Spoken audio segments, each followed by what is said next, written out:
चलिए दोस्तों, नमस्कार दोस्तों, वेरी वेरी गुड इवनिंग। कैसे हैं आप सभी लोग? उम्मीद कर रहा हूँ एकदम बढ़िया हैं, एकदम फर्स्ट क्लास हैं। तो दोस्तों आज के दिन हम लोग अपनी एक नई जर्नी, एक नया सफर शुरू करने जा रहे हैं।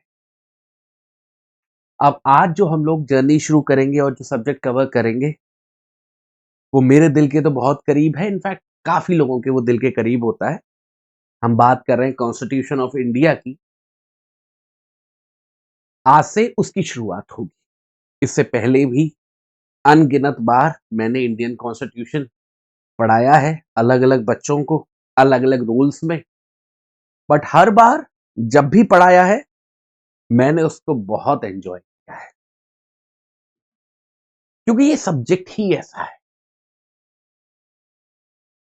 इस सब्जेक्ट को जब हम लोग पढ़ते हैं, तो उसके काफी सारे एंगल हो सकते हैं पढ़ने के लिए। डिपेंड करता है कि हम किस कॉन्टेक्स्ट से पढ़ रहे हैं। जैसे फॉर एग्जाम्पल, अगर मैं सोशियोलॉजी का बच्चा हूं या पॉलिटिकल साइंस परस्यू कर रहा हूं, तो मेरा जो नजरिया होगा इंडियन कॉन्स्टिट्यूशन को देखने का बहुत अलग होगा। पर वहीं दूसरी तरफ, अगर मैं एक लॉ स्टूडेंट हूं, लॉयर हूं, एडवोकेट हूं, तो मेरा नजरिया उसी इंडियन कॉन्स्टिट्यूशन को देखने का बहुत बदल जाता है। सबसे पहले तो हमारे लिए यह बहुत जरूरी है कि हम अपने पर्पस को समझें, कि एक्चुअल में हम एक्सपेक्ट क्या कर रहे हैं और क्या जो हमारी एक्सपेक्टेशंस हैं वो पूरी होंगी। ये बहुत जरूरी है। जैसे मैं आपको अपने ही यूट्यूब चैनल का एग्जांपल देता हूं। मेरे यूट्यूब चैनल पे कई सारी प्लेलिस्ट हैं, आप सभी को पता है। जो one of the most popular playlist है, जो लगभग हर तबके के इंसान ने देखी, लगभग हर तबके के इंसान का मेरे पास टेक्स्ट या कॉल आया है, या यूट्यूब के वीडियोस पर कमेंट्स आए हैं, वो है इंडियन कॉन्स्टिट्यूशन। बाकी के जो सब्जेक्ट्स हैं, आईपीसी है, सीआरपीसी है, सीपीसी है, व्यूज उनके भी बहुत है, बट वो मेजरली लॉ स्टूडेंट से ही आए हैं या फिर लॉ एनफोर्समेंट वाले लोगों की तरफ से आए हैं, जैसे पुलिस वगैरह की जो तैयारी कर रहे हैं, पुलिस में जो हैं। बट कॉन्स्टिट्यूशन एक इकलौता ऐसा सब्जेक्ट है जो ऐसे ऐसे लोगों ने देखा है जिनका शायद दूर दूर तक कानून से एज ए सब्जेक्ट कोई रिश्ता ही नहीं है। और यही ब्यूटी है इस सब्जेक्ट की। क्योंकि जब हम लोग संविधान की बात करते हैं ना, कॉन्स्टिट्यूशन ऑफ इंडिया, हमारे लिए कहने को तो एक ही सब्जेक्ट है, सिलेबस का पार्ट है, तो हमको पढ़ना है। पर अगर हम लोग उसे भारतीय नागरिक होने के एंगल से देखें कि हम इस भारत देश में रहते हैं, हमारी कुछ भी राय हो, हमारा कुछ भी ओपिनियन हो, हम राइट साइड हो, हम लेफ्ट साइड में हो, हम न्यूट्रल हो, हम बीजेपी वाले हो, हम कांग्रेस वाले हो, हम आम आदमी पार्टी वाले हो, या फलाना किसी भी तीसरी पार्टी वाले हो, हम सभी के लिए संविधान एक बहुत ही एसेंशियल डॉक्यूमेंट है, जिसके बारे में ज्ञान ना होना ना एक बहुत बड़ा आपके लिए डिसेबिलिटी। आपको अंदाजा भी नहीं होगा कि आपका कितना नुकसान होता है, just because you are not aware about the system, the rights, the liabilities, the obligations. तो कभी भी जब संविधान को देखें या समझने की कोशिश करें, अपना सबसे पहले पर्सपेक्टिव बढ़ाएं। उसको उस पर्सपेक्टिव से ना पढ़ें जिस पर्सपेक्टिव से हम लोग सीपीसी, सीआरपीसी, आईपीसी वगैरह पढ़ते हैं। वो हमारा सब्जेक्ट है, बहुत पेक्युलियर है, एक स्पेसिफाइड फील्ड है। बट कॉन्स्टिट्यूशन नहीं। कॉन्स्टिट्यूशन की ब्यूटी ही ये है कि इसकी कोई लिमिट नहीं है। आप जितना अपनी अंडरस्टैंडिंग को ब्रॉडन करना चाहो, आप उतना कर सकते हो। There is no limit. क्योंकि हर वो चीज जिसके बारे में आप जानते हो, सोचते हो, विचार रखते हो, उस हर एक चीज में संविधान लागू होता है या संविधान का किसी भी तरीके से उसके प्रति कोई ना कोई योगदान जरूर है। नहीं तो सोच कर देख लीजिए एक सेकंड के लिए, कुछ भी सोच लीजिए, अच्छे से अच्छा, खराब से खराब, कोई ना कोई कॉन्स्टिट्यूशनल एंगल जरूर भिड़ेगा। ये अच्छी बात है अगर हम लोग एक आम नागरिक होने के नाते विचार कर रहे हैं। पर इसी बात में जो बात मैंने अभी आपको कही है कि संविधान का पर्सपेक्टिव बहुत बड़ा है, तो उसको केवल एक सब्जेक्ट मत समझिए, इसमें एक बहुत बड़ा खतरा भी है, बहुत बड़ा खतरा है। और इस खतरे से हर वो आदमी जूझा है जिसने मन लगा के संविधान को पढ़ने की कोशिश की है, जिसमें मैं भी एक हूं। मतलब मतलब ये कि संविधान अंतहीन है। अगर आप संविधान को ऐसे पढ़ने लगे कि मुझे तो संविधान जानना है, इसकी गहराइयों में मुझे जानना है, तो कभी खत्म नहीं होगा। ज्यादा पहले की बात नहीं बता रहा, मैं पिछले महीने की बात बता रहा हूं। एक स्टूडेंट मेरा तैयारी कर रहा है जुडिशरी की, संविधान पढ़ने बैठा और उसे संविधान पढ़ते पढ़ते आज 4 महीने हो गए हैं, पर संविधान खत्म होके नहीं दे रहा। क्योंकि गलती वो क्या कर रहा है कि वो वही वाली बात, हर चीज की बारीकी में जाने की कोशिश कर आगे बढ़ ही नहीं पा रहा, क्योंकि उसे पता ही नहीं कि रुकना कहां पे है। जब अंतहीन हो जाता है ना कुछ, तो आपको अपने आप को रोकना पड़ता है एक लेवल पे जाके। तो कई बार ऐसा होता है कि लॉ स्टूडेंट्स भटक भी जाते हैं, खो भी जाते हैं। वो नहीं करना। जैसे फिलॉसफी के स्टूडेंट जो होते हैं ना, जैसे आपने कभी फिलॉसफी पढ़ी हो या आपके किसी जान पहचान वाले ने पढ़ी हो, तो वो एनरोल कराता है फिलॉसफी ऑनर्स में। फॉर एग्जाम्पल बीए ऑनर्स कर रहे हैं फिलॉसफी, तो है एक ऐसा सब्जेक्ट। अब मानो कोई फिलॉसफी पढ़ी, किसी का विचार पढ़ा, अच्छा लगा सुनने, उसके बारे में गहराई से जानने की कोशिश करी, इच्छा जगती है अंदर से, इंटरेस्ट आता है। पता नहीं चला 5 महीने निकल गए, सेमेस्टर खत्म हो गया, कल एग्जाम है, पढ़ा एक ही टॉपिक, आने 18 टॉपिक पढ़ा, एक ही टॉपिक पर बहुत गहराई से पढ़ा। अब सोचो इस बच्चे का क्या होगा। ये बच्चा सबसे सीरियस था अगर देखा जाए तो, बट वो खो गया। यही चीज लॉ स्टूडेंट्स के साथ होती है जब इंडियन कॉन्स्टिट्यूशन पढ़ते हैं कि तैयारी कर रहे हैं,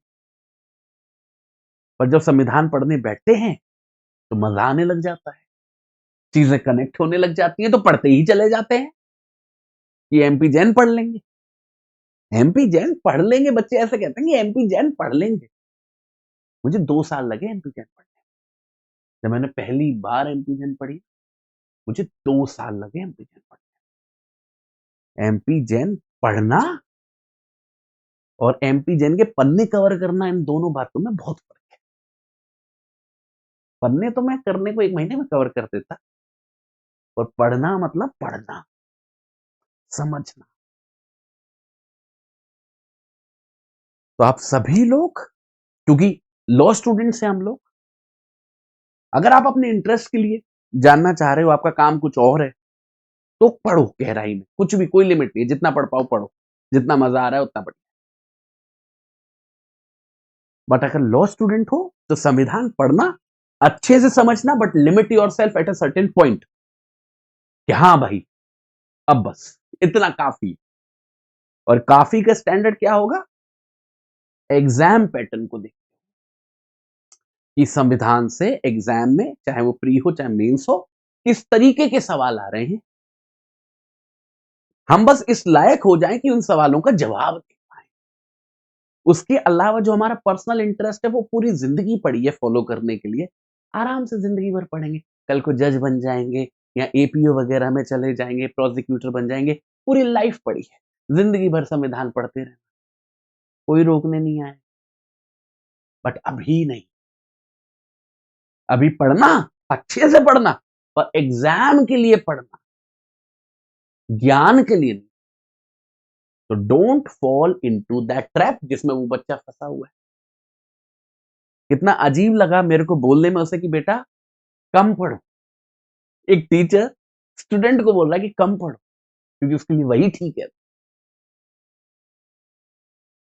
तो मैं आपको बोलूँगा पढ़ो, पर लिमिट में पढ़ना संविधान को। दल-दल है, धँस मत जाना कि संविधान से ही नहीं निकल के आ पाए और एग्ज़ाम सर पे आ गया। तो वही मैंने बहुत ही स्ट्रैटेजी से, तरीके से इस कोर्स को प्लान किया है। इस कोर्स का जो पूरा पर्पस है, पूरा टारगेट है हमारा एग्ज़ाम। हमारा यहाँ पे पर्पस ना ही ज्ञान को बढ़ाना है, ना ही जनरल सिटीजन्स के अधिकारों की चर्चाएँ करनी है, ना ही पॉलिटिकल कमेंट्स मारने हैं, नहीं। आराम से करेंगे बैठ के एक बार जब सिलेक्शन हो जाएगा। अभी जो पूरा फोकस है, वो रहेगा एग्ज़ाम पे। कि एग्ज़ाम पर्सपेक्टिव से हमें इसको कैसे पढ़ना है, एक लिमिटेड टाइम के अंदर। और जो समय मैंने निर्धारित किया है वो है 2 महीने, जो मोर देन इनफ है। मोर देन इनफ है। 2 महीने के अंदर-अंदर हमको संविधान इस हद तक समझ लेना है कि चाहे प्री हो, चाहे मेंस हो, हमको दिक्कत नहीं आनी चाहिए भाई। चाहे वो घुमाएँ, चाहे कन्फ्यूज़ करें, चाहे केस लॉस की बात हो जाए, चाहे आर्टिकल्स की बात हो जाए। कहीं पे भी पेन या अंडरस्टैंडिंग रुकनी नहीं चाहिए। तो कुछ बातें हैं जिनका आपको ध्यान रखना है। क्योंकि एक बार जब सब्जेक्ट ये शुरू होगा, क्योंकि बड़ा सब्जेक्ट है, तो पता नहीं हमको कभी मौका मिलेगा फिर से ऐसे खड़े होके बात कर पाने का, नहीं। क्योंकि एक बार जब हम लोग टॉपिक्स में घुस जाएँगे, आपके पास भी समय नहीं होगा, मेरे पास भी समय नहीं होगा। तो कुछ बेसिक सी बातें हैं, आज पहली क्लास है इसलिए बता दे रहा हूँ। हर एक बच्चा क्लास नोट्स बनाएगा। अगर आप एग्ज़ाम के लिए टारगेट कर रहे हो तो, सीधी-सी बात ये है। क्योंकि इतना वाइड है ना ये, पढ़ते-पढ़ते इतना मज़ा आता है, पर समय के साथ सब भूल जाता है। जो चीज़ जितनी वाइड है उसे याद रखना उतना मुश्किल होता है। तो कॉन्स्टिट्यूशन को पढ़ना आसान है, याद रखना मुश्किल। क्लास नोट्स ज़रूर बनाओ। और जैसा मैं हमेशा कहता हूँ शॉर्ट में बनाओ, छोटे-छोटे पॉइंटर्स, एक-एक लाइन के पॉइंटर्स बनाओ, जिससे आपको वो चीज़ याद आ जाए। पूरी बात लिखने की ज़रूरत नहीं है, केवल पॉइंट लिखना है जिससे वो चीज़ याद आ जाए जो सर ने बताई या डायरेक्ट में लिखी। ठीक है? टारगेट रखो कि बाय द टाइम कोर्स खत्म होगा तो हमारे पास लगभग 50 पेज, सिंगल साइडेड 50 पन्ने होने चाहिए नोट्स के तौर पर काफ़ी है। ठीक है? जिसमें केस और आर्टिकल्स दोनों कवर हो। इस बात का ध्यान रखना, नोट्स ज़रूर बनाना। और ऐसा मत करना कि लंबे-लंबे पैरा लिखो, नोट्स ही बनाते रह जाओ, मुझे सुनो ही नहीं कि मैंने कहा क्या, डिस्कस हुआ ही क्या क्लास में, ये गलती मत करना। जो ऐप में नोट्स आएँगे, वो आएँगे, वो क्रॉस चेक करने के लिए बहुत अच्छे हैं, उनको ज़रूर पढ़ो। बट अपने नोट्स भी बनाने, हर हाल में बनाने, ठीक है? दूसरी बात, अभी कोई किताब खरीदने की ज़रूरत नहीं है। अगर कोई किताब है भी, पांडे की किताब है कि जैन की किताब है, मेरी हाथ जोड़ के रिक्वेस्ट है 2 महीने के लिए उसे उठा के कहीं रख दो। 2 महीने बाद पढ़ लेना, मैं नहीं रोकता। 2 महीने के लिए रख दो उसे हटा के। आपका जो पूरा फ़ोकस है मैं चाहता हूँ अगले आने वाले 2 महीने के लिए केवल और केवल बेयर एक्ट पे होना चाहिए, किसी किताब पे। आपको चाहिए केवल बेयर एक्ट। केस का टेक्स्ट मैं आपको प्रोवाइड करूँगा जितना ज़रूरी है। चाहिए बस बेयर एक्ट। और कुछ नहीं। ठीक, एक काम मैं और कर रहा हूं कि मैं आपको डायरेक्टली जैसा आर्टिकल का स्ट्रक्चर है बेयर एक्ट में, उसको पार्ट्स में डिवाइड करके लेके आऊंगा पहले से। उससे क्या होगा, समय की थोड़ी सी बचत हो जाएगी हमारी। ये वही है जो आर्टिकल है आपकी बेयर एक्ट में लिखा है, आप चाहो तो मिला भी सकते हो, बस उसको मैंने लाइनों में तोड़ दिया है, पॉइंटर्स में तोड़ दिया है, जिससे एक एक करके हम लोग हर एक एस्पेक्ट को डिस्कस कर पाएंगे, समझ पाएंगे, कुछ छूटेगा भी नहीं और समय भी बचेगा क्लास के अंदर। तो बिल्कुल भी कंफ्यूज नहीं होना है कि ये जो लिखा है क्या है, ये सर अलग है, ये बेयर एक्ट ही है, इसमें एक शब्द, एक कॉमा, एक लाइन भी अलग नहीं है, वही सेम चीज है, और ये भी अपलोड हो जाएगी, उसकी भी कोई दिक्कत नहीं है कि इसको आप टीपने लग जाओ, उसकी भी जरूरत नहीं। तो ये कुछ बेसिक बेसिक सी बातें हैं जो दिमाग में रखनी है। जहां तक रही बात डाउट्स की, तो आप सभी को पता है, वैसे तो हम लोग फ्राइडे को डाउट सेशन कंडक्ट कर ही लेते हैं, पर मोर और लेस वो एक फॉर्मेलिटी ही बन जाता है, क्योंकि जब मैं आपको कहता हूं कि अगर कभी भी कोई भी डाउट आएगा, आपको मेरे को अच्छे से उसे ड्राफ्ट करके तरीके से, वॉइस नोट वगैरह नहीं भेजना, कॉल नहीं करनी, अच्छे से सवाल को पुट आउट करके मेरे को व्हाट्सएप मैसेज कर देना है, जब भी मेरे को टाइम मिलेगा मैं रिप्लाई। ठीक है, तो डाउट्स को लेकर बैठने की जरूरत नहीं है अंटिल फ्राइडे, तब तक पता चला टॉपिक ही बदल गया जो हम डिस्कस कर रहे थे। ठीक है, और डाउट हमेशा stick to the topic which is being discussed. आज अगर एक पढ़ रहे हैं तो 10 का सवाल नहीं पूछना, एक पढ़ रहे हैं तो एक का ही सवाल पूछना, आगे नहीं भागना ना पीछे भागना, साथम साथ चलना है, क्योंकि इसी तरीके से मैंने लेक्चर्स को प्लान किया है कि एक फ्लो बना रहे चीजों की सीरियसनेस के हिसाब से। ठीक है, बाकी अगर आप लोगों का कोई सवाल है तो आप पूछ सकते हो, नहीं तो जैसा मैंने कहा व्हाट्सएप है, कुछ भी पूछना हो मेरे को पूछ लेना। मेरी बस कोशिश रहती है कि जो क्लास का टाइम है ना, वो पढ़ने में गुजर जाए, इधर उधर वेस्ट ना हो। तो देखो, जब हम इंडियन कॉन्स्टिट्यूशन पढ़ते हैं तो सबसे पहला टॉपिक है और काफी, वो है preamble. Preamble to the Indian constitution. अगर आपके पास स्टैट्यूट है, और होना चाहिए, स्टैट्यूट हमेशा अपने पास, कोई भी सब्जेक्ट पढ़ रहे हो, हमेशा बेयर एक्ट वहां खुला हुआ रखा होना चाहिए आपकी आंखों के सामने, ये नियम है। थोड़ा सा एक्सक्यूज करना, अभी तबीयत थोड़ी सी ठीक नहीं है, हो जाएगी ठीक। तो अपने बेयर एक्ट में प्रीएम्बल वाला पेज खोल लो, सबसे पहला ही पन्ना होगा आपका, कंटेंट्स खत्म होने के बाद उसको अपने सामने जरा रख, क्योंकि हम सबसे पहले उसी को डिस्कस करने वाले हैं, और ये डिस्कशन थोड़ा सा लंबा चलेगा, तो बहुत ध्यान से सुनना। और सुनना क्या है बेटा, समझना, क्योंकि वही वाली बातें जो मैंने पहले की सब्जेक्ट्स में भी आपको बताई हैं, वो यही बताई है कि आजकल के समय के जो एग्जाम्स हैं, वो आपकी रटने की कैपेसिटी टेस्ट कर ही नहीं रहे। तो आप जितना परेशान होते हो ना इन चीजों को लेके कि सर ये शब्द क्या, सर इसे मैं याद कर लूं या इसे मैं कहीं लिख लूं, उन सारी चीजों को भूल जाओ अब, वो सब स्ट्रैटेजीज बहुत पुरानी हो गई। आजकल के समय पे कोई भी एग्जामिनेशन प्री हो या मेंस डिमांड करता है अंडरस्टैंड, समझ, और वो समझ केवल चीजों को समझ कर ही आ सकती, किसी को बार बार पढ़ने से या रटने से नहीं आ सकती। इसलिए पूरा फोकस भाषा पर, शब्दावली पर, नंबरों पर ना लगाकर, क्या समझाया जा रहा है, किसी चीज का क्या मतलब है, वो कैसे अप्लाई होता है, उस पर लगाइए। ठीक है, बाकी कोई बात ना समझ में आए पूछ लीजिएगा। चलिए स्टार्ट करते हैं दोस्तों हमारे प्रीएम्बल।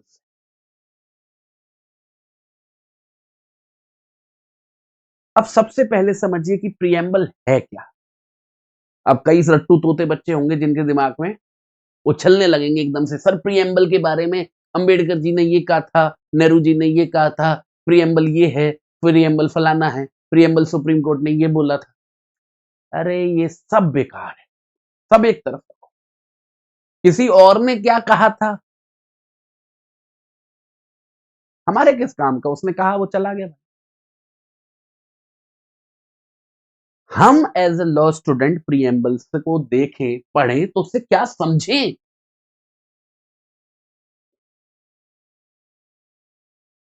तो अगर आसान भाषा में बताएं तो प्रीएम्बल बेटा कुछ नहीं है, प्रीएम्बल एक तरीके का इंट्रोडक्शन है।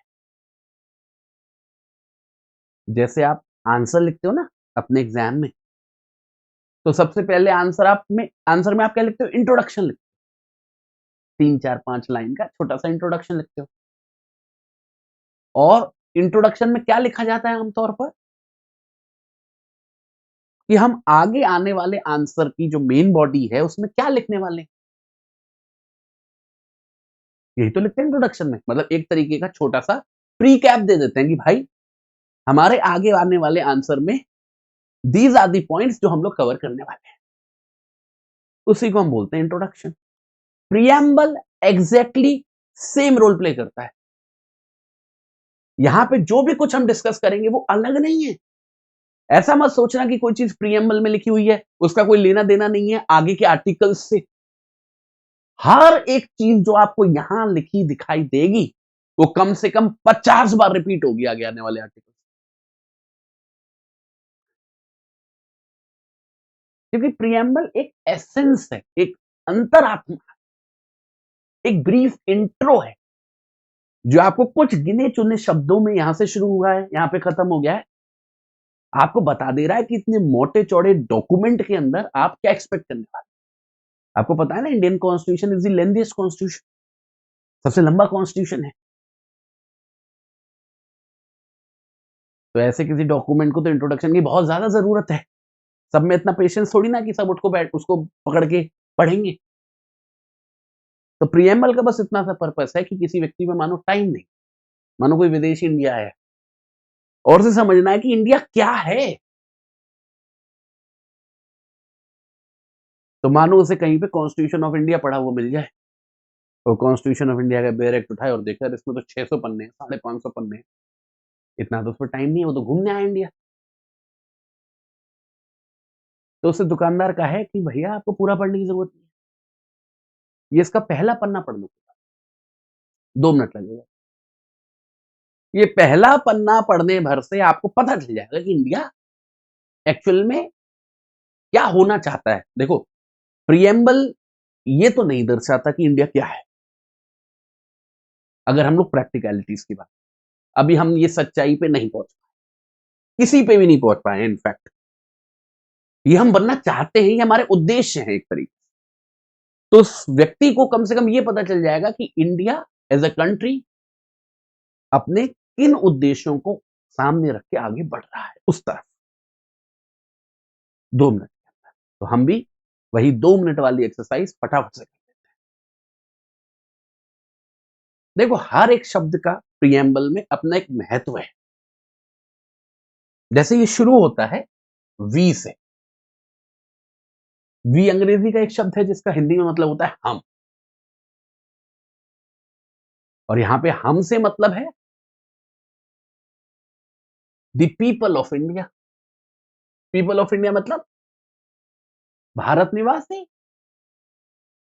भारत के लोग, हम भारत के लोग। हैविंग सोलेमली रिजॉल्व, रिजॉल्व मतलब हमने प्रण लिया है, हमने प्रण लिया है। क्या प्रण लिया भाई, टू कॉन्स्टिट्यूट इंडिया, कि हमको भारत को बनाना है, टू कॉन्स्टिट्यूट इंडिया इनटू, अब सुनिएगा कहानी यहां से शुरू होगी। हम भारत के लोगों ने प्रण लिया है कि हम भारत को बनाएंगे। क्या बनाएंगे भाई? सोवरिन बनाएंगे। अब ये 5 शब्द आएंगे बैक टू बैक, हर एक शब्द का अपना मतलब है, उसको समझना है। जैसे सबसे पहला शब्द है सोवरिन, ये आपको जो यहां पे दिख रहा है। आज के समय पे अगर आप अलग-अलग देशों के संविधान को उठा के देखो, एक से एक ढकेला देश जो हो सकता है। अफ्रीका का कोई सड़े से सड़ा देश उठा लो, जहाँ पे खाने को रोटी नहीं है, दुनिया भर की गुलामी है, दुनिया भर का आतंकवाद फैला पड़ा है। पर उसके संविधान में भी ये शब्द ज़रूर लिखा होगा कि भाई हम सोवरेन हैं। सरकार चल नहीं रही, प्राइम मिनिस्टर को अभी किसी ने असैसिनेट कर दिया, पर भाई हम सोवरेन। इसी तरीके से एक से एक घटिया देश उठा लो, जिसको भी आप मानते हो कि ये सबसे गया गुजरा है, उसमें भी आपको ये लिखा दिख जाएगा कि भाई हम सेकुलर हैं या फिर हम डेमोक्रेटिक हैं। एटलीस्ट उन देशों में जो अपने आप को डेमोक्रेसी बनाना चाहते हैं या कम से कम दिखाते हैं कि हम डेमोक्रेसी। तो इससे एक बात पता चलती है, और वो बात क्या है कि इन शब्दों का यहां पे लिखा होना इस बात की कोई गारंटी नहीं दे रहा। समझिएगा, ये बहुत बड़ी बात है। यहां पे ये सोवरेन लिखा हुआ है, यहां पे ये सोशलिस्ट लिखा हुआ है, यहां पे ये सेकुलर लिखा हुआ है, डेमोक्रेटिक लिखा हुआ है, रिपब्लिक लिखा हुआ है। ये किसी बात की कोई गारंटी नहीं है कि हम सोवरेन ही हैं, या हम सेकुलर ही हैं, या हम सोशलिस्ट ही हैं, या रिपब्लिक ही हैं। ऐसे तो भाई दुनिया का हर देश सोवरेन है, फिर तो गुलाम कोई है ही नहीं, सभी सेकुलर है। इसलिए ये बड़ा जरूरी है समझना, जैसा जहां से मैंने आपकी शुरुआत करी प्रीएम्बल की, कि ये मोर ऑफ अ उद्देश्य है हमारे। अब यहां पर डाइवर्जिंग ओपिनियन हो सकते हैं, कईयों को ऐसा लग सकता है कि हमने ये उद्देश्य या इनमें से कुछ अचीव कर लिए हैं, कई लोगों का ये कहना हो सकता है कि नहीं हम उससे कोस तो दूर हैं।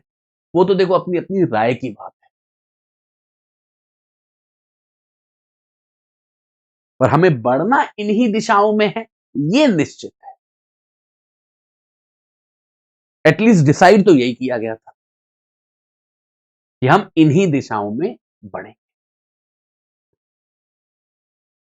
तो अगर सोवरेन की बात करें या सोवनिटी की बात करें, इसका मतलब होता है सर्वोपरि। मतलब हमारे ऊपर कोई नहीं है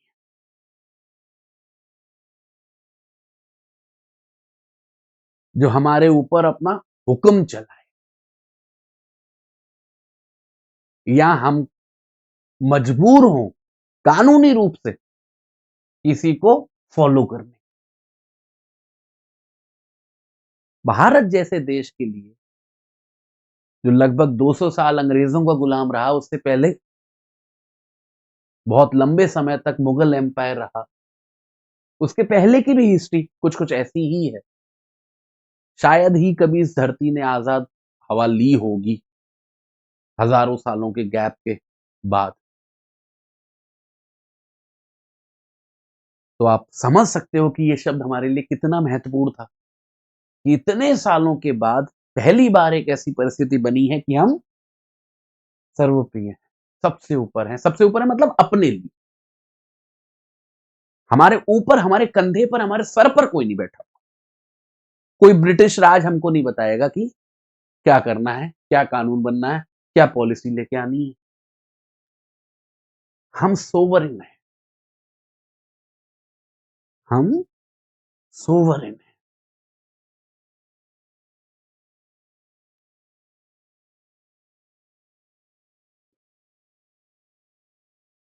अभी हमने कह दिया, अपना उद्देश्य बना लिया,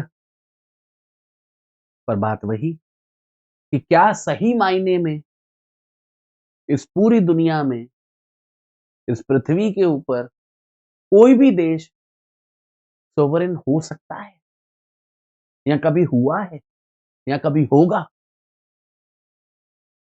कि वो ये कह सके कि मेरे ऊपर कोई नहीं है?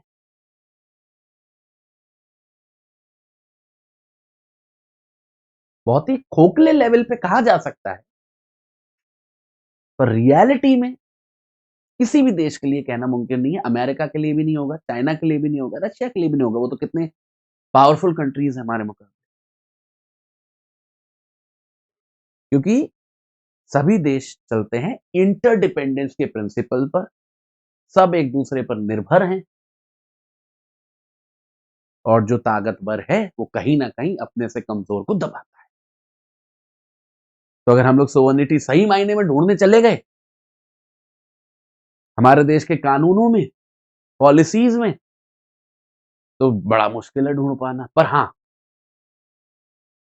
उद्देश्य है, और एक आर्टिफिशियल लेवल पे हम कह सकते हैं एटलीस्ट कि हम सोवरेन है भी, कि हम किसी के गुलाम नहीं, जैसे हम थे 47 से पहले। उस लेवल पे तो एटलीस्ट हम कह ही सकते हैं अपने आप को सोवरेन। तो सोवरेन होना भी कोई एक अल्टीमेट सिचुएशन नहीं है जो आप अचीव कर लोगे। वो एक तरीके का स्केल है, उसके अलग अलग लेवल्स हैं। सोवर्निटी का level 1, level 2, level 3, level 4, level 5, और अंतहीन है। अब जितना आगे चले जाओ उतना अच्छा है। अमेरिका हमसे थोड़ा सा और आगे है, चाइना उससे थोड़ा सा पीछे होगा, पर हैं सभी इस स्केल में, कोई आगे कोई पीछे। आर्टिफिशियल लेवल पे सब सोवरेन है। कोई थोड़ा ज्यादा है, जिसके पास ताकत ज्यादा है, पैसा ज्यादा, कोई थोड़ा सा। अच्छी बात क्या है, बढ़ उस दिशा में रहे, उस दिशा में नहीं, इस दिशा में ही बढ़ रहे हैं। मतलब we are progressing to level 1 से लेवल 2 की तरफ जाने की कोशिश कर रहे हैं, 2 से 3 पे जाने की कोशिश करेंगे। और ये केवल इसके बारे में नहीं है, इस हर एक शब्द के बारे में। सबसे फंडामेंटल मिस्टेक है जब हम डिक्लेयर कर देते हैं कि हम डेमोक्रेटिक हैं। कोई देश डेमोक्रेटिक, कि हम सेकुलर है, कोई देश सेकुलर नहीं, और ना कभी हो सकता है एब्सोल्यूट सेंस में। कोई रिपब्लिक नहीं है, कोई सोशलिस्ट नहीं, सब उस स्केल पे बैठे हुए हैं। कोई थोड़ा आगे है क्योंकि वो प्रोग्रेसिव है देश, कोई थोड़ा सा पीछे। हाँ जी, कोई भी ऐसा देश नहीं है जो पूरी तरीके से सेकुलर हो, या सेकुलर ना हो, या सोवरेन हो या सोवरेन ना हो। लेवल्स का फर्क है। दूसरे नंबर पे हम सोशलिस्ट हैं। अब जो ओरिजिनल कॉन्स्टिट्यूशन था हमारा, जो पास हुआ था,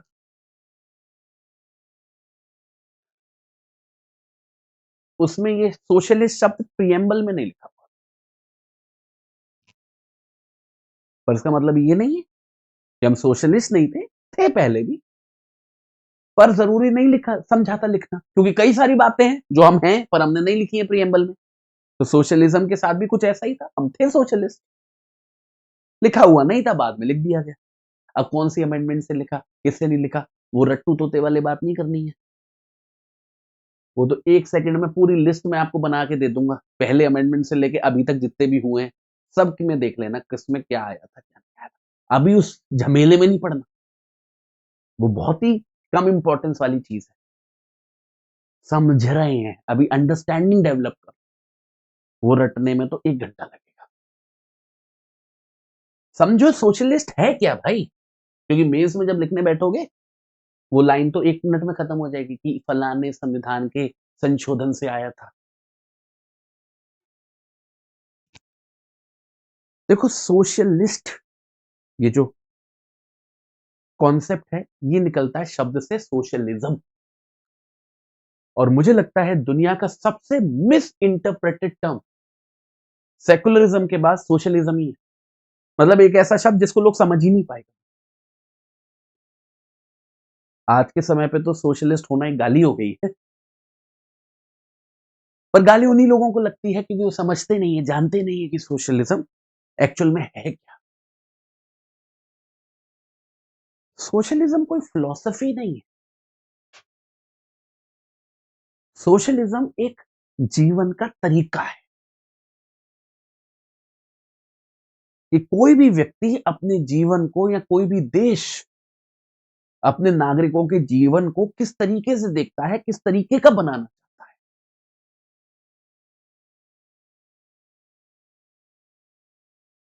ये केवल इकोनॉमी के स्ट्रक्चर की बात नहीं है, ये केवल पॉलिटिकल सिस्टम की बात नहीं है, वो सब भी हैं,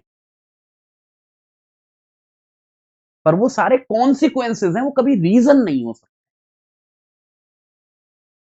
socialism socialism is a way of life. अगर हम उसे वे ऑफ लाइफ के हिसाब से जज करें तो मैं, आप में से सभी लोग, सब सोशलिस्ट हो, सब के सब हो। क्योंकि क्या कहता है सोशलिज्म? सोशलिज्म आधारित है समाज सद्भावना पर, कि हर व्यक्ति अपने आप को समाज का हिस्सा मान के चले, कभी भी अपने आप को समाज से कटा हुआ या अलग ना पाए।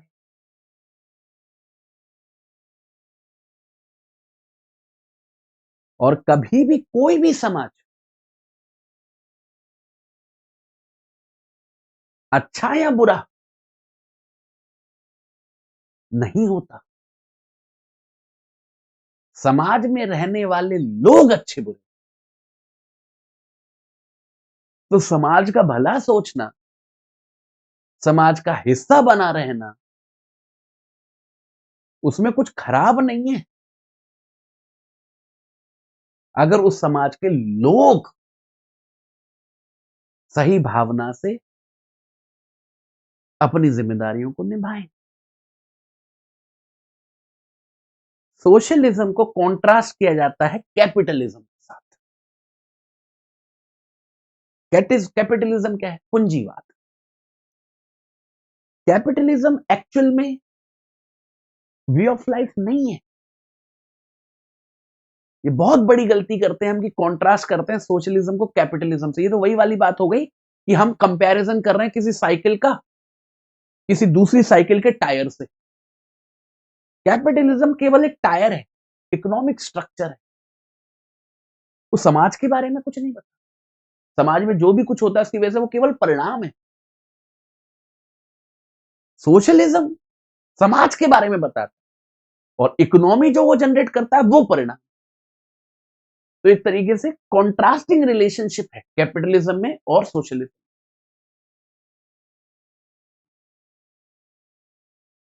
कैपिटलिज्म से जो सोच निकल के आती है और जो कॉन्ट्रास्ट करती है सोशलिज्म को, एक्चुअल में उसे कहते हैं इंडिविजुअलिज्म। तो कैपिटलिज्म सही शब्द नहीं है। सोशलिज्म का दुश्मन कैपिटलिज्म नहीं है, इंडिविजुअलिज्म जो कैपिटलिज्म को इंस्पायर कर। कैपिटलिज्म तो अपने आप में केवल इकोनॉमी का सिस्टम क्या है, स्ट्रक्चर क्या है, वो बताता है। अब ये इंडिविजुअलिज्म क्या होता है? सोशलिज्म को उल्टा कर दो।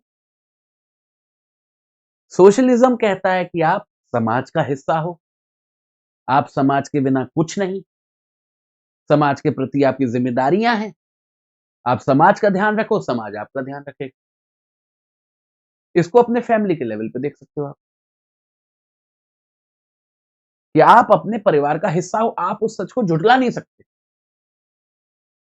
आप अपने परिवार का हिस्सा हो, तो परिवार का हिस्सा बन के रहो। आप परिवार का ध्यान रखो, परिवार आपका ध्यान रखेगा। अब कोई परिवार अच्छा है या खराब है, इसमें इस कॉन्सेप्ट की गलती नहीं है, वो तो उस परिवार के लोगों की कैरेक्टर पर निर्भर करता है। किसी व्यक्ति के लिए बातें बहुत अच्छी होंगी कि आप परिवार का ध्यान रखो, परिवार आपका ध्यान रखेगा, जिनके पेरेंट्स अच्छे हैं, भाई-बहन अच्छे हैं, रिलेटिव्स अच्छे हैं और किसी के लिए कानों में चुभेगी बात, क्योंकि वो लोग अच्छे नहीं हैं। तो कभी भी किसी भी कॉन्सेप्ट को हम इस बेसिस पे जज नहीं करते कि वो अपने आप में अच्छा है या बुरा है। अच्छा या बुरा उसमें रहने वाले लोग निर्धारित करते हैं। वहीं दूसरी तरफ जो इंडिविजुअलिज्म है वो कहता है अपना-अपना देखो भाई।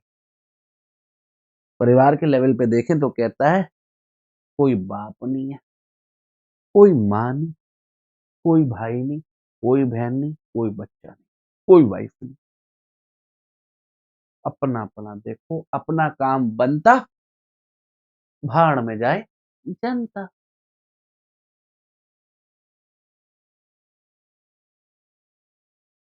पैसा कमाओ, पैसा उड़ाओ, बड़ी-बड़ी गाड़ियाँ लो, बड़ा फ्लैट लो, सबसे बड़ा घर बनवाओ अपना सोसाइटी में और सबको जलाओ। आपके गेट पे कोई भूखा मर जाए, पर आप 5 स्टार होटल में जाके खाओ,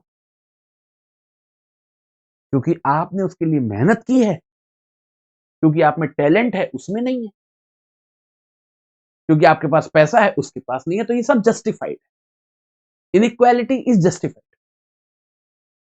क्योंकि भगवान ने हमको इनइक्वल बनाया है, ऐसा इंडिविजुअल। वो गरीब भूखा मर रहा है, मेरी गलती नहीं है, उसकी गलती है। और अगर उसकी नहीं है तो उसके माँ-बापों की रही होगी, तो उन्होंने पैसा क्यों नहीं कमाया भाई? मैं क्यों दूँ उसको रोटियाँ? मैं उसके लिए दुखी भी क्यों हूँ? मेरे लिए वो कचरा है। मेरे को अपनी ऑडी गाड़ी चलाने दो। क्योंकि मैंने वो कमाया है या फिर मैंने नहीं कमाया तो मेरे पेरेंट्स ने कमाया था क्योंकि वो मेहनत कर रहे थे। मेरे पेरेंट्स ने करी, मेरे दादाओं ने करी, इनने नहीं करी। इनकी गलती, मेरी नहीं। या इनकी गलती है इस जात में पैदा हो गए या धर्म में पैदा हो गए। मैं क्या करूँ? मैं नहीं हूँ, तो मैं किस बात का गिल्ट लूँ? इंडिविजुअल अपना सोच। तो इंडिविजुअलिज्म उस हर एक आदमी को अच्छा लगेगा जो बेनिफिशियल सिचुएशन, वो हमेशा कहेगा इंडिविजुअलिज्म क्योंकि उसके पास हर वो चीज़ है जो उसे चाहिए, इनफैक्ट ज़्यादा है। सोशलिज्म उस हर एक व्यक्ति को अच्छा लगेगा जिसकी ज़रूरतें पूरी नहीं हो रही। इसीलिए आप देखते हो कि सोशलिज्म के नारे, भारत का अगर एग्ज़ाम्पल लूँ, गरीब या नीच जाति के लोग या वो धर्म जो दबे पिसे हैं, वही करें। कभी भी कोई पैसे वाला, ऊँची जात का व्यक्ति,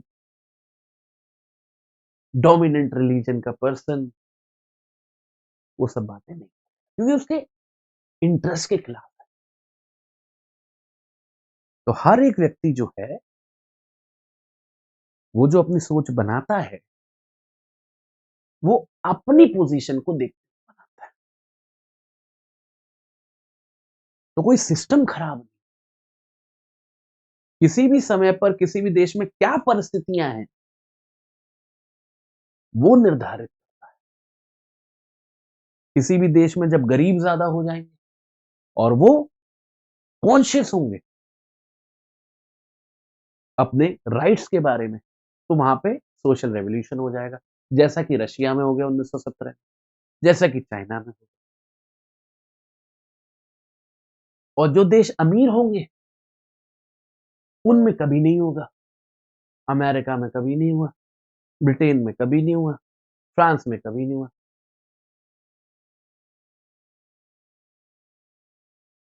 और वो जो देश जो गरीब हैं, पर वहाँ की जो गरीब जनता है, वो अवेयर ही नहीं है। उन्होंने अपने सब्जुगेशन को स्वीकार कर लिया है, वहाँ पे भी नहीं होगा, पर वहाँ होने के चांसेस बने। तो वहाँ के ये ऐसे देश हैं जहाँ पे हमेशा जद्दोजहद चलती रहेगी। कभी हवा चलने लगेगी सोशलिज्म की, कभी कैपिटलिज्म की, डिपेंडिंग कि देश में माहौल क्या है। इंडिया इसका प्राइम एग्जाम्पल। इंडिया में गरीबी ज्यादा है, डिसएडवांटेजेस ग्रुप जिसको मार्क्स कहते हैं, हैव्स नॉट, उनकी पॉपुलेशन 80% से भी ज्यादा है, पर फिर भी रेवोल्यूशन नहीं है क्योंकि वो अवेयर ही नहीं। उन्होंने अपना सब्जुकेशन स्वीकार कर लिया है धार्मिक कारणों से, जातिगत कारणों से, या एजुकेशनल अनअवेयरनेस की वजह से।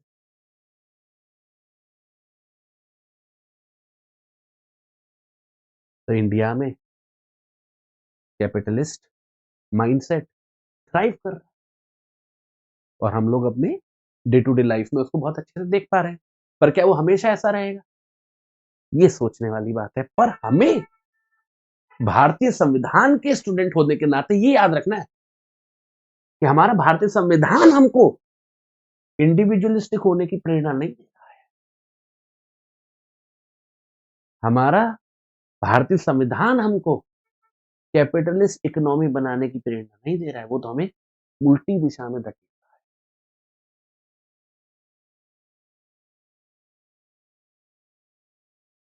तो सोशलिज्म हमारे लिए एक प्रेरणा है, not as a philosophy but as a way of life. ये हर एक भारतीय नागरिक की जिम्मेदारी है कि वो अपने आप को एक समाज का हिस्सा समझे, और जितना वो अपने बारे में सोचे उतना ही समाज के बारे में सोचे, देश के बारे में सोचे। तीसरे नंबर पे सेकुलर।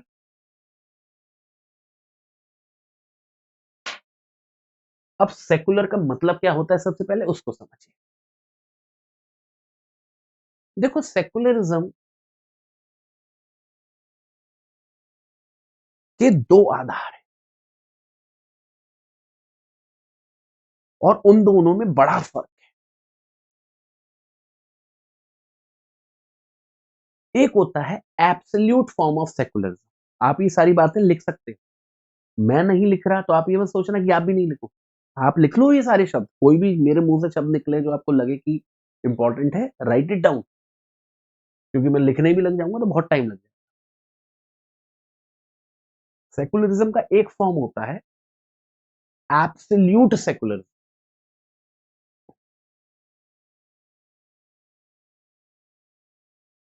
जो सीधा सा कहता है कि भाई सेकुलरिज्म मतलब ये है कि मेरे लिए धर्म है ही नहीं। अगर मैं सेकुलर हूं तो मुझे धर्म दिखाई नहीं देता। तो अगर इस सेंस में कोई व्यक्ति सेकुलर है, उसके पास आप जाओ और उससे कहो कि भाई मेरा नाम अभिनव गोस्वामी है, तो उस व्यक्ति को अभिनव सुनाई देगा, गोस्वामी सुनाई नहीं देगा, क्योंकि उसका दिमाग गोस्वामी को म्यूट कर देगा, क्योंकि उसे धर्म दिखाई नहीं देता और गोस्वामी मेरा धर्म दिखाता है। इसी तरीके से कोई दूसरा आदमी जाएगा जो कहेगा कि भाई मेरा नाम मोहम्मद अब्दुल है, तो उसे अब्दुल सुनाई दे जाएगा, मोहम्मद नहीं सुनाई देगा। क्योंकि वही बात, उसको फर्क नहीं पड़ता, उसके लिए अभिनव में और अब्दुल में कोई फर्क नहीं है। इसी तरीके से तीसरा बंदा जाएगा, कहेगा मैं परमजीत सिंह चड्ढा हूं, उसे ना सिंह दिखाई देगा ना चड्ढा दिखाई देगा, परमजीत दिखाई।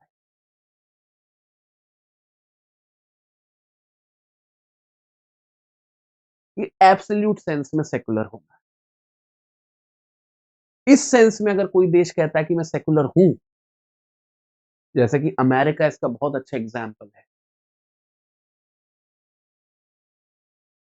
तो वो रिलीजन को कंसीडरेशन मानते ही नहीं। उनके यहाँ कोई भी पॉलिसी डेवलप होती है, कोई भी कानून बनाया जाता है, उसमें रिलीजियस बेसिस को जज ही नहीं किया जाता। बाकी सारी चीजें देखी जाएंगी, क्लास देखी जाएगी, वहां पे क्लास का कॉन्सेप्ट चलता है, रिच पुअर मिडिल, या अब तो हम भी ये सब शब्द इस्तेमाल करने लगे, एक्चुअल में अमेरिका में बनाए गए सारे शब्द। अब एक और आ गया ultra rich, ultra rich, rich फिर अपर मिडिल, फिर मिडिल, फिर लोअर मिडिल फिर पूरा ये सब वहां पे कंसिडरेशन है पर रिलीजन, क्योंकि एब्सोल्यूट सेकुलरिज्म फॉलो करता है यूएस से और काफी यूरोपियन कंट्रीज करती है। एक और फॉर्म होता है सेकुलरिज्म का जो होता है रिलेटिव सेकुलरिज्म। इस सेकुलरिज्म में क्या होता है, यहां पे धर्म दिखाई देता है। अगर कोई व्यक्ति है जो रिलेटिव सेकुलरिज्म में मानता है, उसके पास अगर मैं जाऊंगा और मैं कहूंगा मेरा नाम अभिनव गोस्वामी है, तो उसको अभिनव भी सुनाई देगा और गोस्वामी भी सुनाई देगा। दूसरा जाएगा कि मेरा नाम मोहम्मद मोहम्मद अब्दुल है, तो मोहम्मद भी सुनाई देगा, उसको अब्दुल भी सुनाई देगा। तीसरा जाएगा मेरा परमजीत सिंह चड्डा है, तो उसे परमजीत भी सुनाई देगा, सिंह भी सुनाई देगा, चड्डा भी सुनाई देगा। तो फिर वो सेकुलर कैसे हुआ? वो सेकुलर ऐसे हुआ कि उसे दिख रहा है कि एक हिंदू धर्म का है, एक मुसलमान धर्म का, एक सिख धर्म का है, वो इस बात को रिकॉग्नाइज कर रहा है, पर वो तीनों को ही बराबर इज्जत देता है। चाहे वो खुद हिंदू का हो, मुसलमान हो या सिख हो, वो उस बेसिस पे डिस्क्रिमिनेशन नहीं करेगा उनके साथ, वो भेदभाव नहीं करेगा अभिनव में, अब्दुल में और परमजीत में केवल इस कारण से कि एक हिंदू है। और आधार हो सकते हैं, पर इस कारण से नहीं करेगा कि एक अभिनव है, एक अब्दुल है और एक परम, मतलब एक हिंदू है, एक मुसलमान है और एक सिख है। इसे बोलते हैं रिलेटिव सेकुलरिज्म, जहां पे धर्म दिखाई देता है बट हम उसको बेसिस नहीं बनाते डिस्क्रिमिनेट। इंडिया के अंदर या जो ज्यादातर एशियन कंट्रीज हैं, वहां पर आपको ये कॉन्सेप्ट देखने को मिलता है। इसलिए आप देखो, भारत में जब कोई पॉलिसी बनती है, कोई कानून बनता है, तो धर्म का प्रॉपर डिस्कशन होता है। इनफैक्ट काफी कानून तो धार्मिक आधारों पर ही बनाए जाते हैं, पर कोशिश यही रहती है कि भले ही रिलीजन एक कंसिडरेशन हो कानून बनने या ना बनने का, या इस तरीके से या उस तरीके से बनने का, पर उसके बेसिस पे डिस्क्रिमिनेशन नहीं होना चाहिए। ये बात तो आगे भी आएगी, हम लोग पढ़ेंगे जब फंडामेंटल राइट्स, उसमें ये बात बहुत एक्सप्लिसिटली लिखी हुई है कि रिलीजन के बेसिस पे डिस्क्रिमिनेशन नहीं होता। इसके बाद अगला शब्द है डेमोक्रेटिक।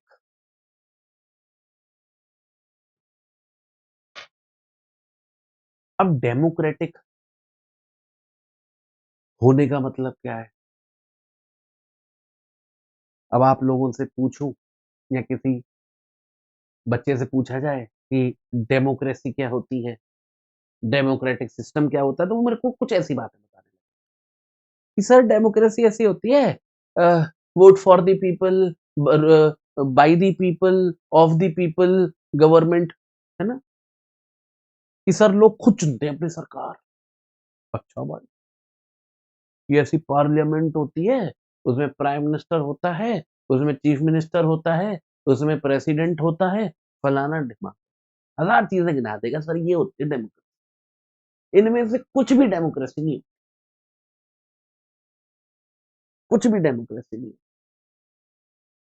ये सब डेमोक्रेसी के प्रोडक्ट्स हैं, कॉन्सिक्वेंसेस हैं, ये डेमोक्रेसी नहीं।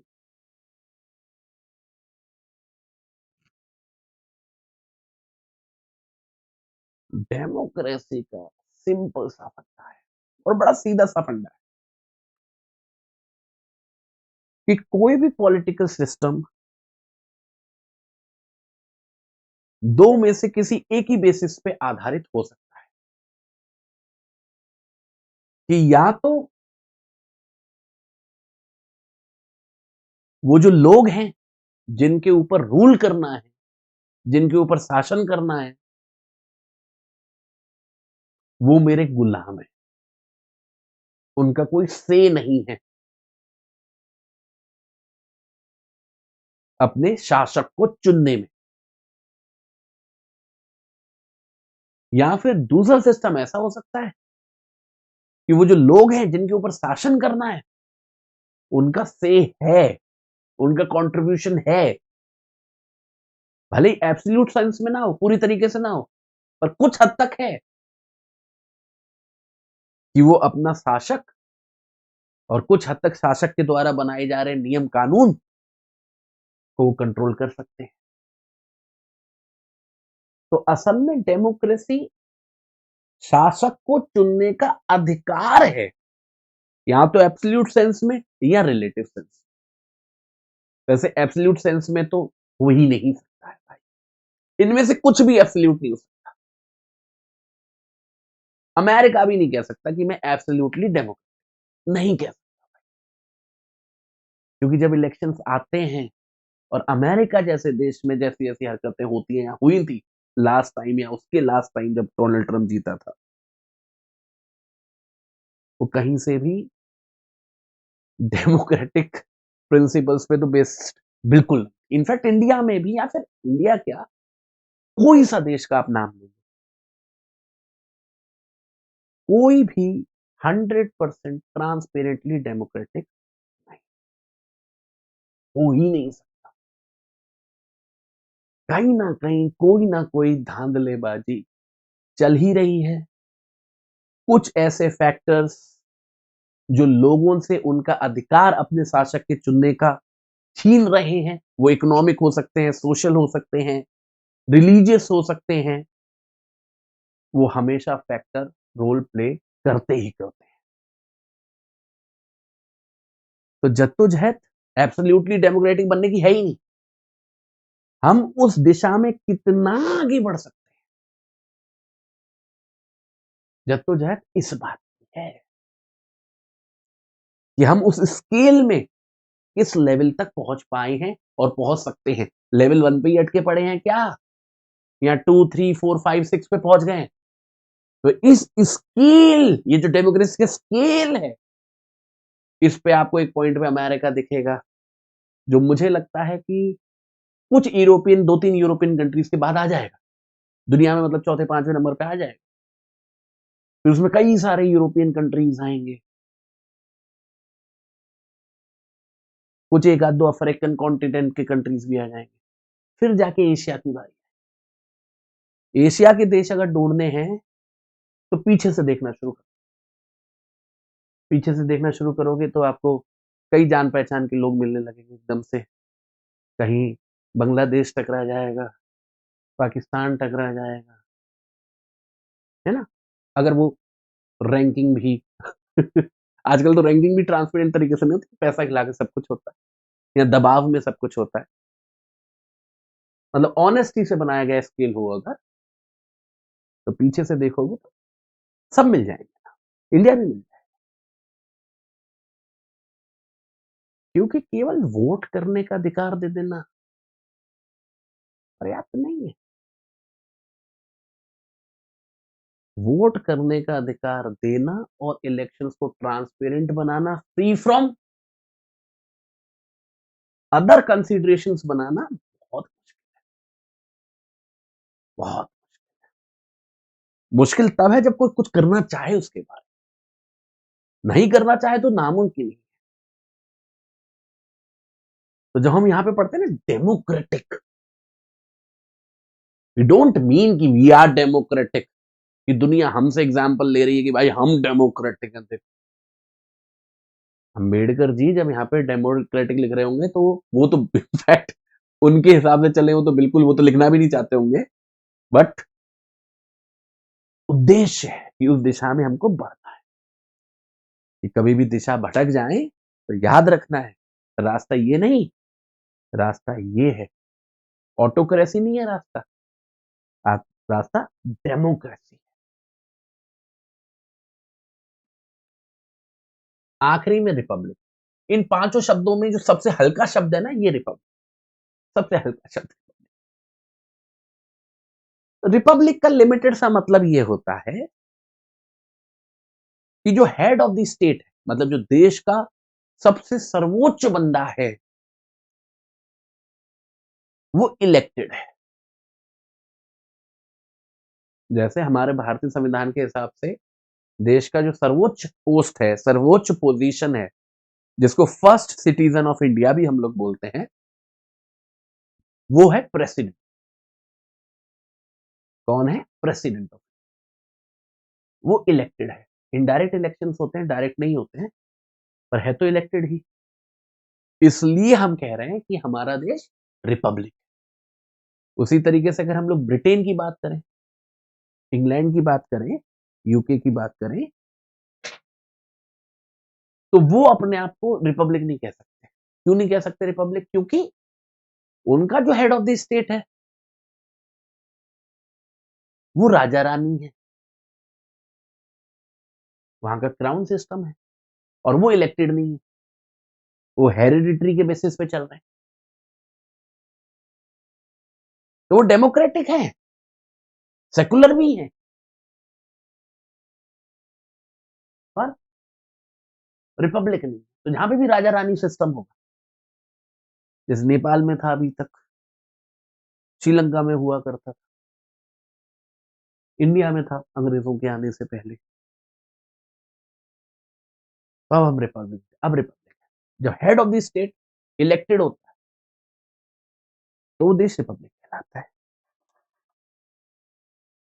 तो ये 5 शब्द, sovereign, socialist, secular, democratic, republic, हर एक का अपना मतलब है, और ये उद्देश्य है, एक स्केल है, जिस स्केल पे हमको आगे बढ़ना है, साल दर साल, महीना दर महीना, दिन दर दिन। और कभी भटके हमारा देश, इधर से इधर जाने लग जाए, इधर से इधर जाने लग जाए, इधर से इधर जाने लग जाए, तो पकड़ के लाना है, नहीं नहीं नहीं नहीं, ये रास्ता ये वाला है भाई। हम मनाली के लिए निकले थे, शिमला कहां जा रहा है? मनाली ही जाना पड़ेगा। और अगर मनाली नहीं जाना है, तो भाई संविधान में संशोधन करना,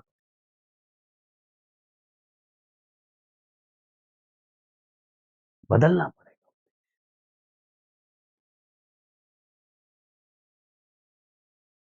ये तो हो गई देश की बात बेटा, कि हमारा जो देश है, उसे हमें क्या बना, हम बन पाए हैं या नहीं, किस हद तक बन पाए हैं, ये तो आप लोगों की राय है, और हर एक व्यक्ति की अपनी अपनी राय है, और उसमें कोई बुराई नहीं। कभी भी हमको ऑफेंड नहीं होना चाहिए किसी दूसरे व्यक्ति के व्यू पर। हमेशा याद रखो, हर एक व्यक्ति पे बराबर का अधिकार है अपनी राय को रखने का, अपनी राय को बनाने का। संविधान, यही संविधान उसको वो अधिकार देता है, चाहे उसका कुछ भी लेवल ऑफ एजुकेशन हो, कुछ भी लेवल ऑफ अंडरस्टैंडिंग हो, कोई भी बैकग्राउंड हो, उसका हक है, और आपका भी हक। और असल में हम जो अपनी राय बनाते हैं, हम बनाते हैं अपने वेस्टेड इंटरेस्ट को ध्यान में रख, वही वाली बात। जिस पर पैसा है वो इंडिविजुअलिस्टिक है, नहीं है वो सोशलिस्ट।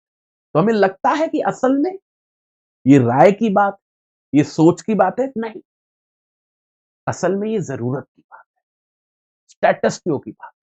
जो फायदे में है वो चाहते हैं सिस्टम वैसा ही बना रहे, जो नुकसान में है वो चाहते हैं, बस हमें गहराई पे जाके समझना है, और बदलाव तो होता ही है। इट इज जस्ट कि वो 5 साल में हो या 500 साल, बदलाव नियम है। आज जो है वो हमेशा नहीं रहने वाला, कल जो होगा वो भी नहीं रहने वाला। ये सबसे बड़ी ब्यूटी, किसी चीज को दिल से नहीं लगा। अब बात करते हैं नागरिकों की। देश की तो हमने बात कर ली कि भाई इंडिया को ये बनाना, इंडिया को ये बनाना है, 5 शब्द।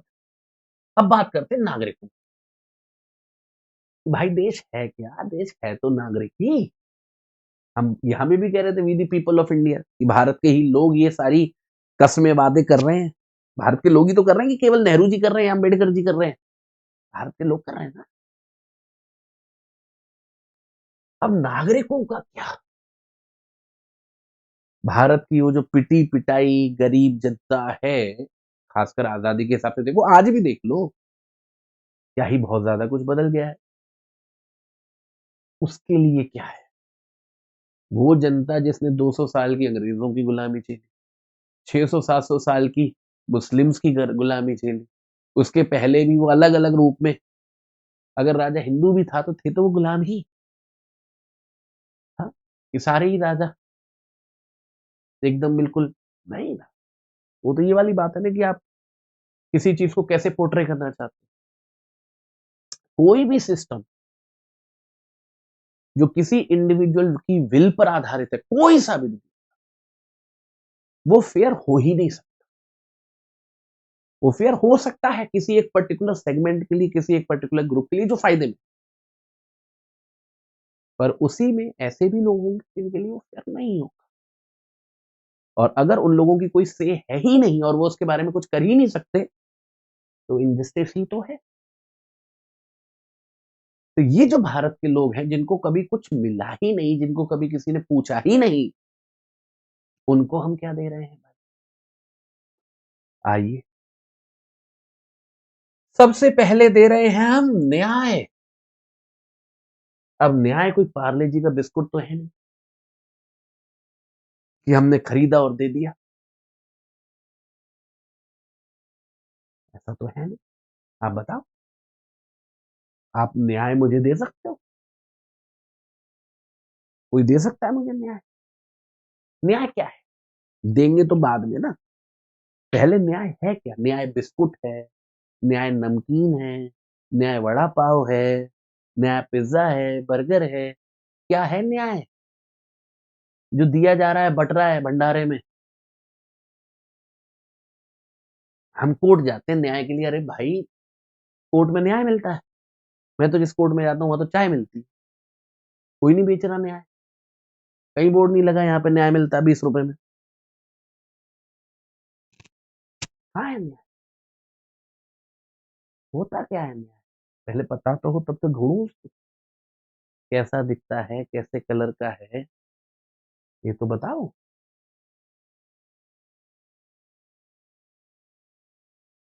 न्याय प्राइमरी लेवल पर एक आदमी का या एक आदमी की समीक्षा है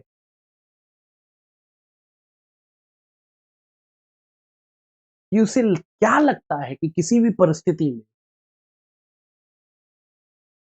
उसके साथ जो हुआ वो उसके हिसाब से सही है या नहीं। मतलब मेरे लिए न्याय क्या है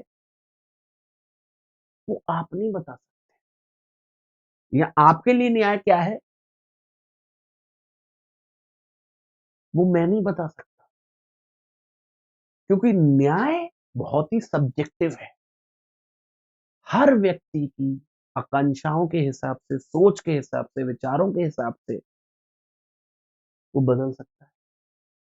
जैसे किसी ने रोड पे मेरे गाल पे थप्पड़ मार, किसी ने रोड पे आपके गाल पे थप्पड़ मार दी। अब हम दोनों न्याय मांग रहे हैं कि हमें न्याय चाहिए, कि हमें न्याय चाहिए, हमारे गाल पे थप्पड़ मारा गया। आपके लिए हो सकता है या फिर मेरे लिए हो सकता है कि न्याय हो कि मैं उसको एक लौट के थप्पड़ मार दूं, या फिर अगर मैं ना मार दूं तो पुलिस वाला मार दे। मेरे लिए न्याय हो गया, खुश हो गया मैं नहीं चाहता उसके खिलाफ एफआईआर हो, केस हो। आपके लिए न्याय हो सकता है कि आपको थप्पड़ नहीं मारना, ना पुलिस वाले से लगवाना है, आपको उसके लिए उसके खिलाफ कानूनी कार्रवाई करवानी है, उसे जेल में डलवाना, सबक सिखाना।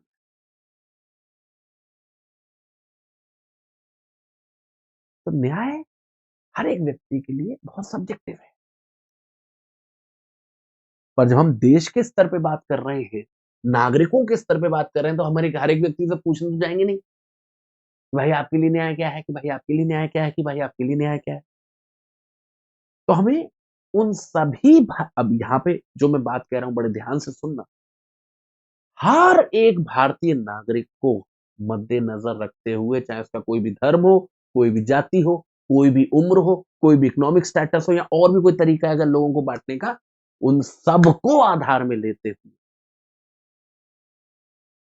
हम एक न्यूट्रल स्टैंडर्ड पर पहुंचे कि ये न्याय है। मतलब एक ऐसी परिस्थिति जो सबको न्यायप्रिय लगे। भले ही लेवल ऑफ सैटिस्फैक्शन कम ज़्यादा हो सकता है। तो अगर किसी ने थप्पड़ मारा तो कानून कहता है कि इसे 15 दिन की सज़ा होगी। ये न्यूट्रल स्टैंडर्ड है। ये सभी को न्यायप्रिय लगेगा। किसी को कम लगेगा, किसी को ज़्यादा लगेगा, पर लगेगा सब। कोई कहेगा 15 दिन तो बहुत कम है, 2 महीने होने चाहिए। कोई कहेगा 15 दिन अरे बहुत है।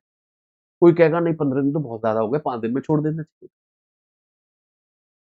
पर फिर भी तीनों के ही पर्सपेक्टिव में लेवल ऑफ सैटिस्फैक्शन कम ज़्यादा हो सकता है, बट न्याय सबके लिए कि थप्पड़ मारा तो उसे सज़ा मिली।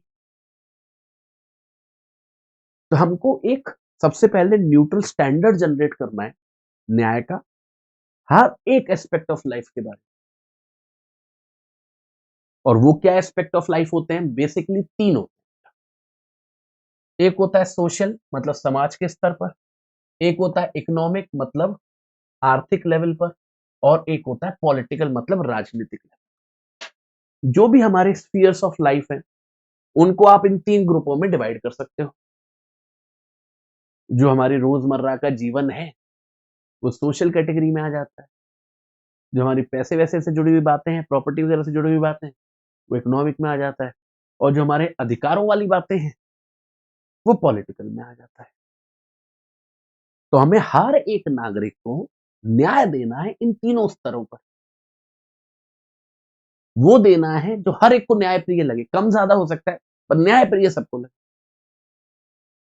समाज के स्तर पर किसी के साथ अन्याय नहीं होना चाहिए। अगर किसी भी व्यक्ति के साथ अन्याय किया जा रहा है, कि समाज उसके साथ भेदभाव कर रहा है, कि समाज की रिसोर्सेज उसको बराबर नहीं मिल रही, और समाज का मतलब है समाज के ही लोग, तो हम इस ड्यूटी में फेल हो रहे हैं। चाहे उसकी वजह कुछ भी हो, कि हम भेदभाव कर रहे हैं या अन्याय कर रहे हैं क्योंकि वो आर्थिक रूप से कमजोर है, शारीरिक रूप से कमजोर है, या उसका धर्म या जाति अलग है, या सोच अलग है, या उसका रंग अलग है, या उसका जेंडर अलग है, फर्क नहीं। एज लॉन्ग एज वो भारतीय नागरिक है,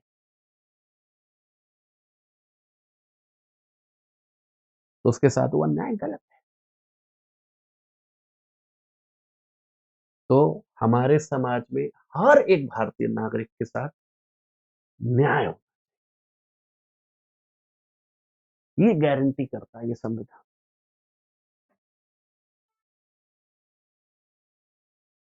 इसी तरीके से आर्थिक स्तर पर न्याय करने का मतलब ये नहीं है कि हम कहें कि भाई इस पे स्कॉर्पियो की है, क्यों है, ये लंगड़ा पैदल क्यों जा रहा है, या फिर ये हवाई जहाज से क्यों घूम रहा है, ये रिक्शे पे बैठ के क्यों जा रहा है, या इस पे 3 मंजिला मकान क्यों है, ये रोड पे क्यों सो रहा है।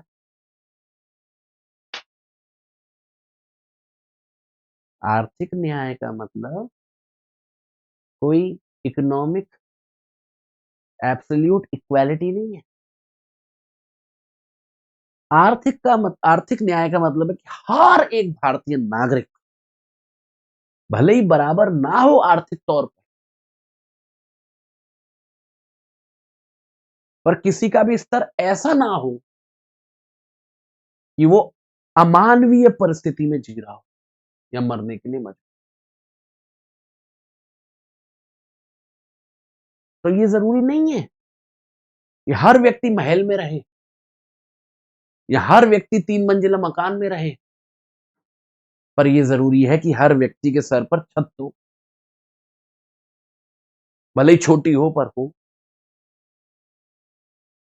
ये जरूरी नहीं है कि हर व्यक्ति ज़ारा के कपड़े पहने या फिर टिसॉट की घड़ी पहने, रोलेक्स की घड़ी पहने, पर यह जरूरी है कि उसका तन ढका हो। ये जरूरी नहीं है कि हर आदमी पास्ता खाए, पिज्जा खाए, 5 स्टार होटल में जाके डिनर करे रोज। ये जरूरी है कि वो रोटी खाए भूखा ना।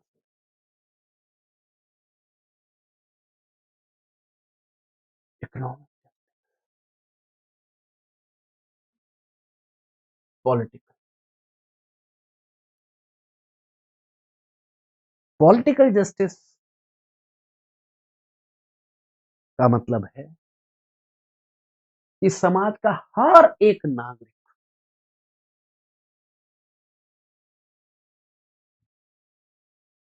के पास हक हो कि वो देश में राजनीतिक बदलाव ला सके।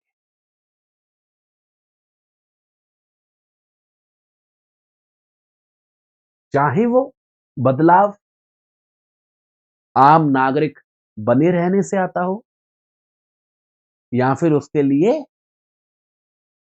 पॉलिटिकल पार्टिसिपेशन ही क्यों ना करना पड़े, नेता नगरी में ही क्यों ना जाना पड़े। अधिकार सब पे, हक सब पे होना, मौका सब पे हो।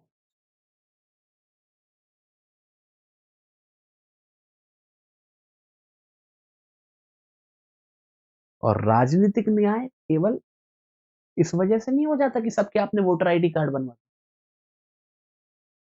या सब वोट डालने चले गए। उससे बहुत बड़ी चीज है, उस वोट की रियल टर्म्स में वैल्यू है क्या, या वो वोट किस आधारों पर डाला जा रहा है, या कोई व्यक्ति किन आधारों पर डालने के लिए मजबूर है, वो बताएगा कि राजनीतिक न्याय है या नहीं। कोई भी व्यक्ति जब वोट डाल रहा है तो वो अपने हित को मद्देनजर रखते हुए, अपने देश के हित को मद्देनजर रखते हुए डाल रहा है, या फिर वो किन्हीं कारणों से मजबूर है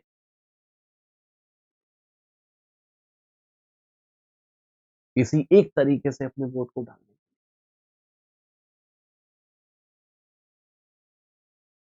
ये निर्धारित करेगा कि किसी भी देश में पॉलिटिकल जस्टिस है या नहीं। तो सबसे पहले स्तर पर हमको न्याय देना है, हमको जस्टिस देना है। समाज में भी जो सबसे बड़ा है, सबसे इंपॉर्टेंट है, आर्थिक स्तर पर भी, क्योंकि समाज में हमारी जिंदगी इसी पे निर्भर करती है, और पॉलिटिकल में अब देना है। किसको कितना मिल पा रहा है, this is the matter of opinion. और केवल हमारे देश की नहीं, दुनिया। देखो, भगवान ने ये दुनिया फेयर नहीं बनाई, ना मुझे लगता है कि उनका उद्देश्य रहा होगा फेयर बनाना। ये तो सब हमारे दिमाग की उपजे हैं, ये सारी चीजें। मुझे नहीं लगता कि भगवान इन सारे कॉन्सेप्ट में बिलीव करता है। अगर भगवान है तो जो भी लोग मानते हैं उनके लिए कम से कम मुझे तो लगता है कि चीजें भगवान ने तो बड़ी न्यूट्रल बनाई है। मैंने सबको खुला मैदान दे दी, अब जो कर ले सो कर ले, मैं उसमें इंटरफेयर करने नहीं आ रहा। तो जिसके हाथ में डंडा, भैंस उसी की है और उसी की ही रहे। तो यहाँ पे लड़ाई एक्चुअल में सिस्टम बदलने की है ही, उस डंडे को छीनने की। और वो डंडा हमेशा कुछ के हाथ में होगा, जिनके हाथ में होगा वो चाहेंगे हमेशा उनके हाथ में रहे, जिनके हाथ में नहीं होगा उनके हाथ वो हमेशा कोशिश करेंगे कि हमारे हाथ में। सिंपल। दूसरे नंबर पे लिबर्टी। अब ये लिबर्टी जो शब्द है ना, वैसे तो जूते की ब्रांड है, बट यहाँ पे तो जूते की ब्रांड का नाम क्यों लिखेंगे भाई? यहाँ पे तो कुछ और ही चीज कहना चाह रहे हैं। यहाँ पे लिबर्टी का मतलब है आजादी। अब आजादी क्या है, मैं आपसे पूछता हूं, आजादी क्या है?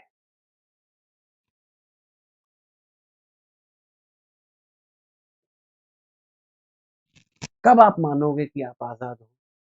क्या आप कभी आजाद हो भी सकते हो?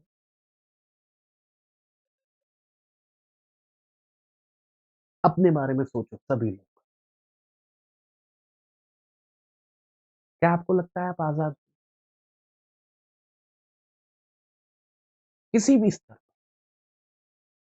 कि कोई भी एक्शन जो आप करते हो, क्या वो सही में आप अपनी फ्री विल पे करते हो या कर सकते हो? Are you capable of that? लगभग 80% आप जो भी करते हो, वो निर्धारित होता है इस बेस पर कि आपने किस परिवार में जन्म लिया है। दूसरे नंबर पर इस बात पर कि उस परिवार का इकोनॉमिक, सोशल, कल्चरल स्टेटस क्या है, ये धर्म क्या है, जाति क्या है, पैसा कितना है। और तीसरे नंबर पर आप किस देश में रहते हो। असल में देखा जाए आप जिस भी चीज को आजादी कह रहे हो, वो असल में आजादी नहीं, वो आपकी परिस्थितियों का परिणाम है। आज जो आप कर रहे हो कोई भी दूसरा बंदा कर रहा होता अगर वो आपकी परिस्थिति में हो, और वो जो दूसरा बंदा कर रहा है वो आप कर रहे होते अगर आप उसकी परिस्थिति में होते। तो it is actually a matter of circumstance. हमारा हर फैसला हमारी परिस्थितियों पर आधारित होता है। हम पे पैसा नहीं है तो हम फैसले उस हिसाब से लेते हैं जो हमें लगता है कि हम गुलामी कर रहे हैं। हमारा पास पैसा है तो हम उस हिसाब से फैसले लेते हैं। हमें लगता है हम तो बहुत आजाद हैं। पर आजाद और गुलामी रही तो वो परिस्थितियों का ही रिजल्ट। उसमें चॉइस का चॉइस तो है नहीं। इसलिए जब भी आप संविधान में लिबर्टी पढ़ो तो उसका मतलब बहुत अलग है, बहुत लिमिटेड मतलब। उसका उस सेंस में मतलब मत निकाल लेना जिस सेंस में हम लोग समझते हैं आमतौर पर।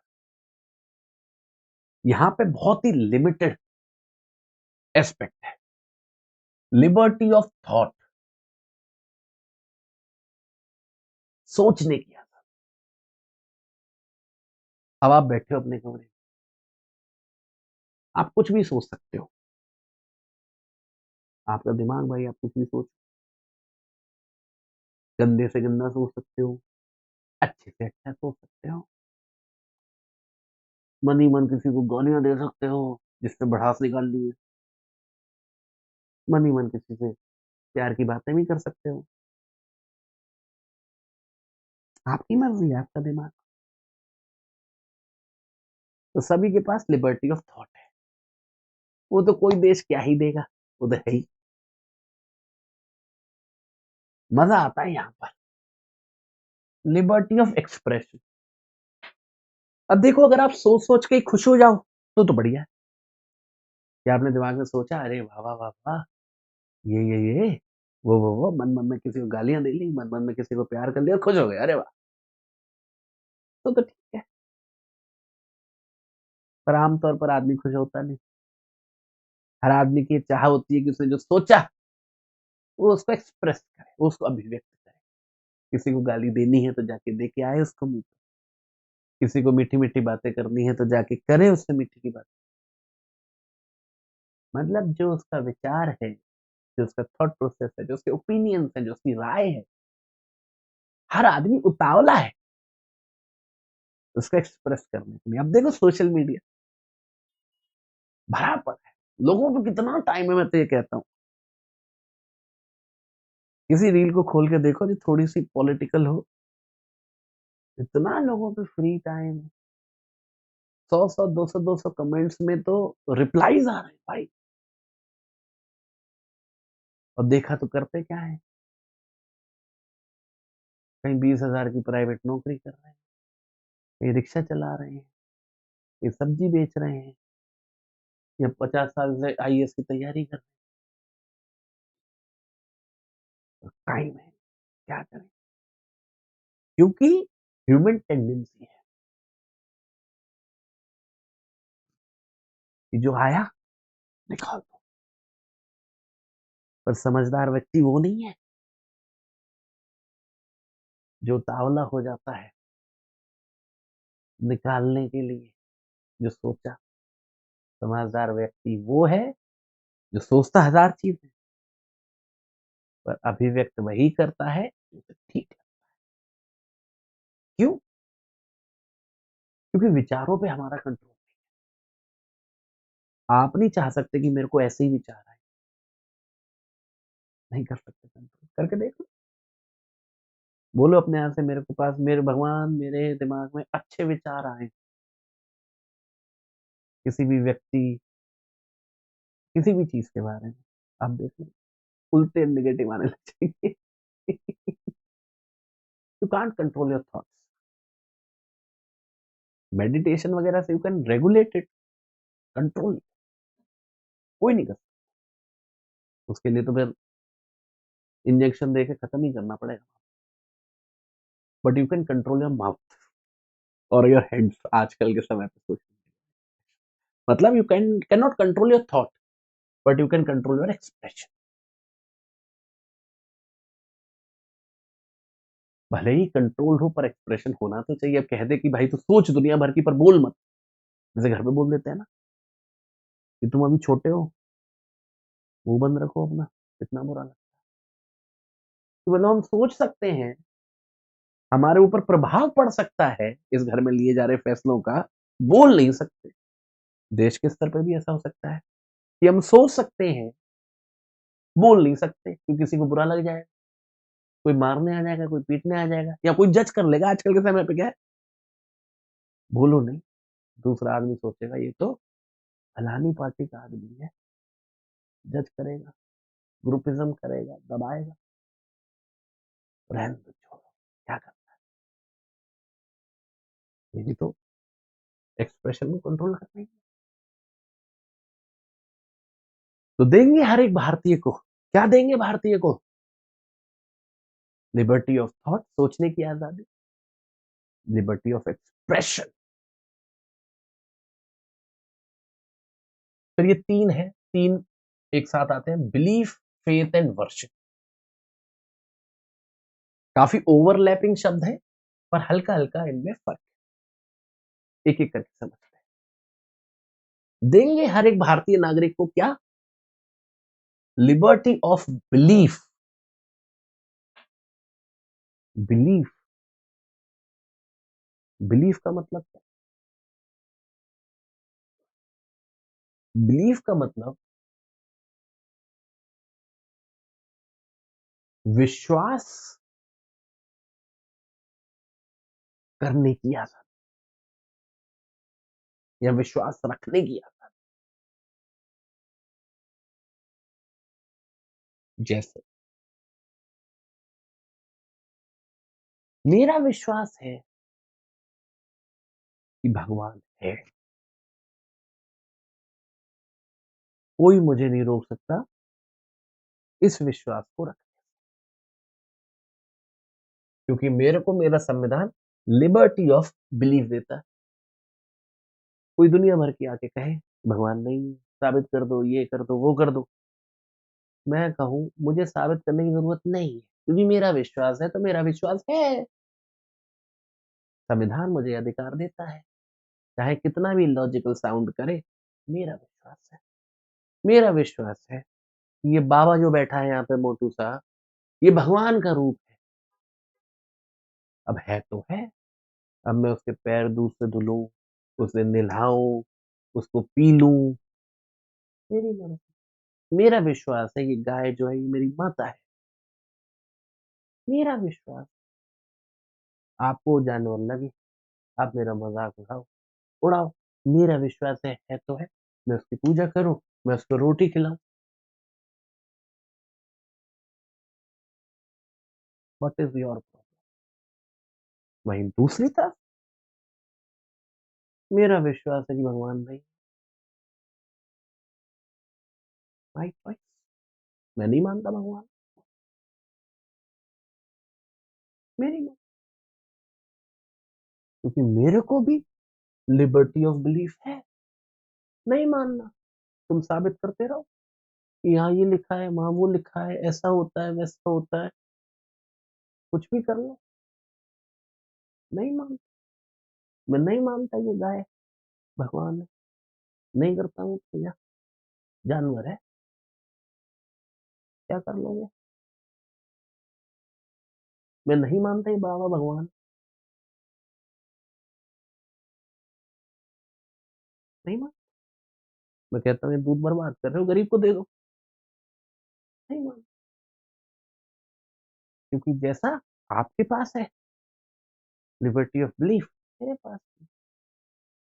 जैसे मैं आपको नहीं रोक सकता, आप मुझे नहीं रोक।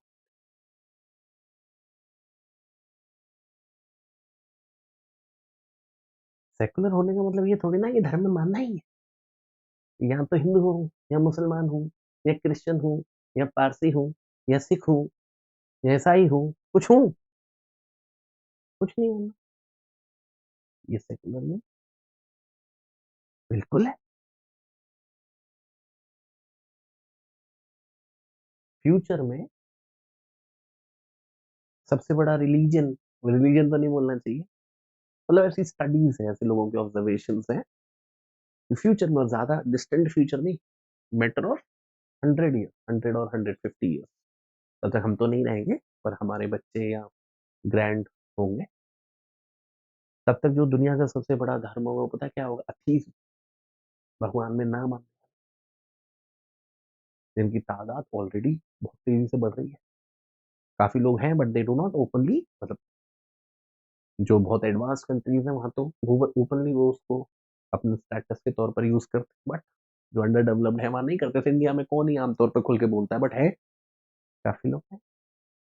और काफी लोग बीच के स्तर के आते हैं कि सब कुछ बढ़िया चल रहा है तो भगवान पे नहीं मानते, हट, मैं नहीं आता मंदिर। बट घर में कोई बीमार पड़ गया, एग्जाम आ गया, अरे भगवान बचा दे। ज्यादातर लोग उस कैटेगरी में आते हैं, हमारी जनरेशन उस कैटेगरी में आते हैं, तो मैं उस कैटेगरी का बंदा हूँ, ऐसा कोई लेना देना नहीं है भगवान से। बट भाई कुछ होता है बुरा या फिर कुछ इम्पोर्टेंट, तो हाथ अपने जुड़ जाते हैं। इट्स नॉट अ मैटर, उसमें काफी अच्छा रोल है पेरेंट्स का, क्योंकि अच्छा क्या मतलब उन्होंने दिमाग में डाली है ये चीज, तो आदत भी है कि भाई वही सिखाया गया है तो वही करेंगे। शायद अमेरिका में पैदा होता ऐसे पेरेंट्स के यहाँ जो अथीस्ट होते तो आप नहीं जुड़ते, डर की सिचुएशन में, they may be many factor, but in any case liberty दोनों पे है, कोई अपना नहीं थोप सकता दूसरा। ये जो दोनों है, फेथ और वर्शिप, ये धर्म से, जैसे बिलीफ अथीस्ट का भी हो सकता है जो धर्म में नहीं, पर फेथ और वर्शिप केवल धार्मिक बात।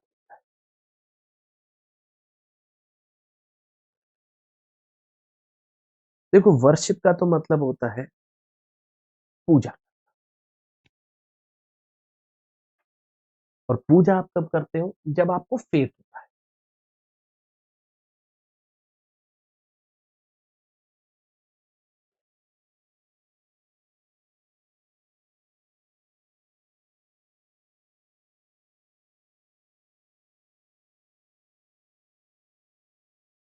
जैसे मैं आपसे पूछूं, आप कहो कि सर भगवान है, जैसे मानो हम लोग अभी डिबेट करने लगे, तो आप में से कई सारे बच्चे बोलेंगे कि सर भगवान है। तो आप जब कहोगे भगवान है, तो ये क्या है? ये आपका बिलीफ है। फिर मानो मैंने आपसे पूछा कि आपको ऐसा क्यों लगता है भगवान है, तो आप कहोगे सर मैं मानता हूं भगवान है, मेरी आस्था है भगवान, मैं उनकी पूजा करता हूँ।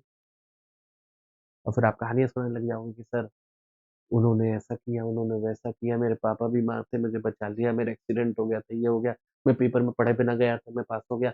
हजारों इंस्टांसेस गिना दो, कुछ चमत्कार होंगे आपके हिसाब से, और वो इसलिए हुए क्योंकि आपको आस्था है आपके भगवान। आपके हिसाब से अगर आपने पूजा नहीं की होती या व्रत नहीं रखे होते, तो वो चीज नहीं होती। तो आपकी जो सोच है, असल में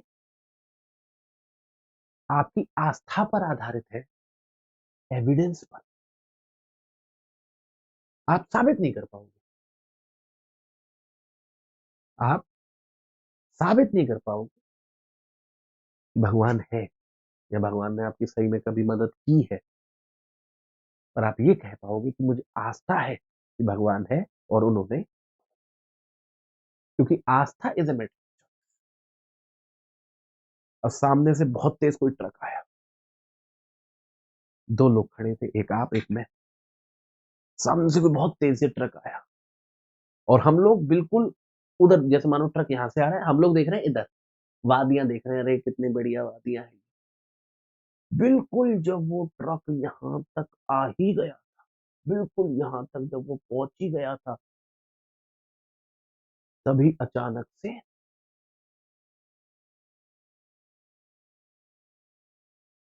वो ट्रक बंद पड़,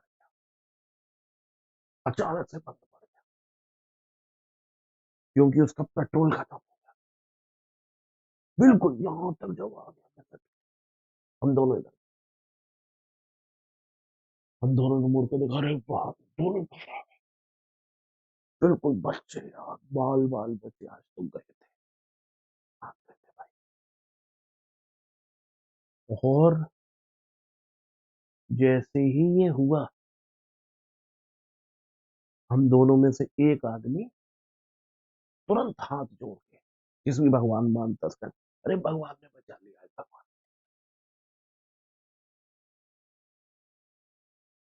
दूसरा आदमी ये काम नहीं करता, क्योंकि उसे लग रहा है it is a matter of time, मरने को मर सकते थे, नहीं मरे, बच के, किस्मत की बात।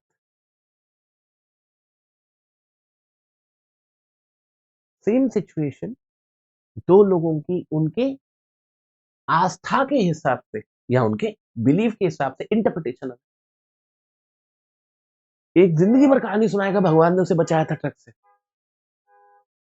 दूसरा कहेगा देखे यार मैं कितना लकी हूं, पता है एक बार बच गया था।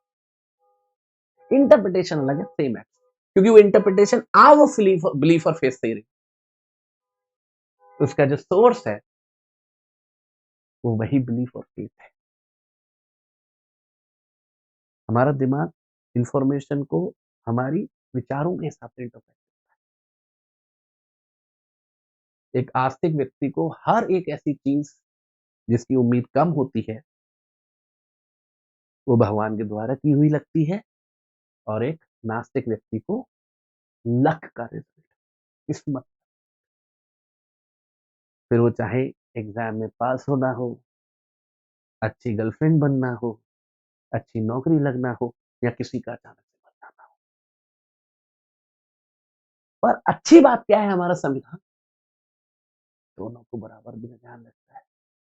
तो फेथ बिलीफ से निकलता है, और ये आस्था का सब्जेक्ट मैटर है, और आस्था एक धार्मिक आदमी ही रख सकता है, और जिसको आस्था है वही पूजा पाठ करता है, वही वर्शिप करता है। तो वो जिसको आस्था थी, जिसको भगवान में विश्वास था, जिसको आस्था थी, उसने तुरंत पूजा पाठ करी भगवान की, भगवान बचा ले, घर जाके कथा भी करवाई होगी सत्यनारायण की, बच गए। अतीश तो नहीं करेगा ना वर्शिप, वो क्यों करेगा वर्शिप।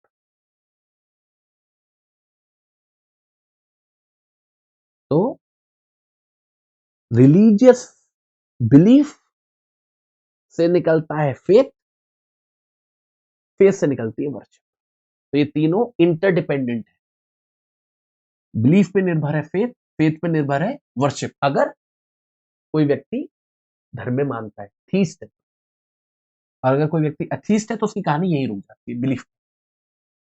ना वो फेथ में बढ़ता है, ना वो वर्शिप में जाता है। चाहना चाहे तो चाह सकता है, पर वो चाहता नहीं, उसकी मर्जी।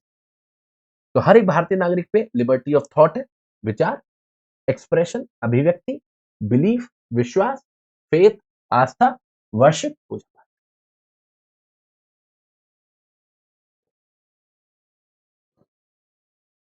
हाँ, अभी मैंने रिलेशन बताया ना, सिनोनिम क्यों होंगे बेटा, कभी भी हम सिनोनिम क्यों लिखेंगे, फर्क है। और इंटरनेट। ठीक, अब एक काम करते हैं, आज के लेक्चर को यहीं पे रोकते हैं। कल की जो हमारी क्लास होगी विल कंटिन्यू विद इक्वालिटी, क्योंकि जो इक्वालिटी है, क्योंकि इसके ऊपर आर्टिकल्स भी हैं, आर्टिकल 14, 15, 16, इनफैक्ट पूरा ही 14 से लेकर 18 तक जाता है मामला।